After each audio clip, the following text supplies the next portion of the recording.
So we're on step 10, which means you've worked through a variety of resources and hopefully you've kind of gained an appreciation for all the different layers of educational technology pieces that are out there. You know now where you can find good resources to keep up to date with things. From step one, you've learned how to do new techniques for communicating and hopefully lesson planning, from video to creation tools. So now kind of your last step is to look at how do we find out what's coming down the pike for future. So future trends, that's kind of the step 10 focus. So first of all, you can always go to Free Technology for Teachers. This is a website that's been around for quite some time. I could have probably put this in a variety of places, but Free Tech for Teachers has been around for a while.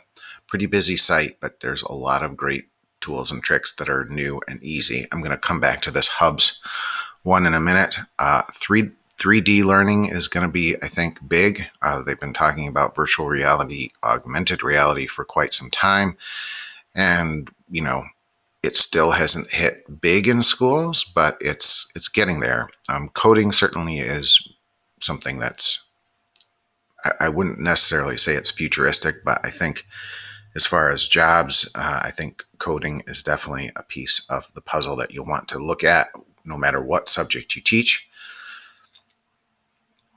This is a classroom news on Bloom's Taxonomy for Tech and Learning, so check this article out, Top Ed Tech Trends in 2020, I believe, is a pretty good article that that's 2019, sorry. So take a look at that article. I need to check that out and perhaps update it to the 2020 version.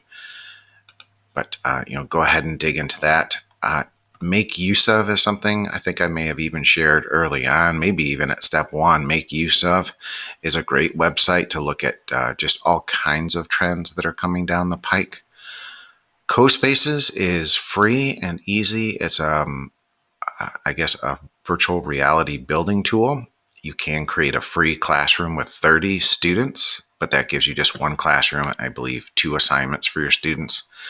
So in order to use it for a lot of different things, you'll need to do the upgrade. And I will say, just as an opinion, the pricing model is pretty expensive, but as with anything, it's coming down. But these create 3D environments for students that they could even use glasses. So, and a lot of cool things. You could even create a 3D model of your classroom to show parents if you wanted to, saying, this is our classroom this year, which may be very important for this coming school year, or any school year for that matter. So this is a really great tool. This CoSpaces, I would definitely give that a try, and it does work well on an iPad as well as Chromebook. So lots of different options there. I just threw in this one. Chris Aviles he has a website called the Teched Up Teacher. Does a lot of cool things there. Google Expeditions is VR.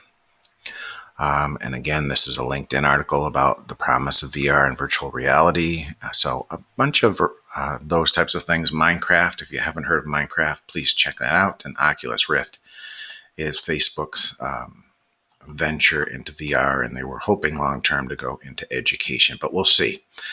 But I want to just showcase with you quickly this Hubs by Mozilla. So if you want to check out what virtual reality is, this is a great place to start. It's free. It's easy. It's about as easy as you can make VR. You can create your own account if you want, again, for free. And then it just asks you to create a room. Or if you already have a room, like I have this Camp Wheelack room, you can do that. And basically, click on it. You can open it up again into any device you want to. You just give anyone who wants to join you. So any friend, you can have them join on their phone, Chromebook, iPad, computer, Mac, or PC. It's all web-based. So you just basically, you can choose kind of your room. You can choose your little avatar, and they're very just, goofball avatars. So there's nothing overly crazy about this. I'm not sure about for students, I'll have to check that out. But if I just enter this room, it's going to ask me, do I want to do it on a screen, a computer, or if I have a VR headset like Oculus or Steam, I can do that. I'm just going to click that and I'm going to choose, do you want to use your mic? I'm going to turn off the mic because I'm using it for this video. So I'm going to just close that off. Maybe it's not going to let me, so let me use a different mic from my webcam. That way they won't interact. And so now I'm entered into this land of 3D. Very fun. This is Camp Wheelock. If I want to share it with my friends and have a little meeting, we can do that. You can just send them that link, or you can tell them to go to hub.link and just give them these numbers, or you can embed it into a website, and basically you can have a little meeting of your friends right here in this world. So you can take your picture, you can do drawings, you can do some building. So here's a picture of my avatar. So I can just take a quick picture of it. Doop. And so I can also do some drawing. If I want to do that, let me just close out my little picture here. So I can do a drawing if I'd like. So I can just do quick little drawings. I've got a palette of options. Again, not the best drawing, but I can do that. I can do creations. So I can do some 3D. I can bring in 3D things. So if I want to bring in an astronaut into my scene, I can do that. Really cool, really easy. So I'm just going to close that out. And you can, of course, make your own and bring those in. That's my building tool, so I can use microphone. I can also share my screen, or I can share my camera from my computer. So amazing. I mean, this is Mozilla from Firefox, and they've made this really clean and easy and free at the moment, 3D virtual world that you can quickly and easily have some fun with your friends with. So again, on the educational side, we'll have to see. Probably 13 and up is its grade level, but really cool again that you don't need accounts. You can just enter in anonymously and you control who's in there because you've created the room or the space. So you can even do just text chatting, so you can see. So really cool. So if you're going to try something, try Mozilla Hubs.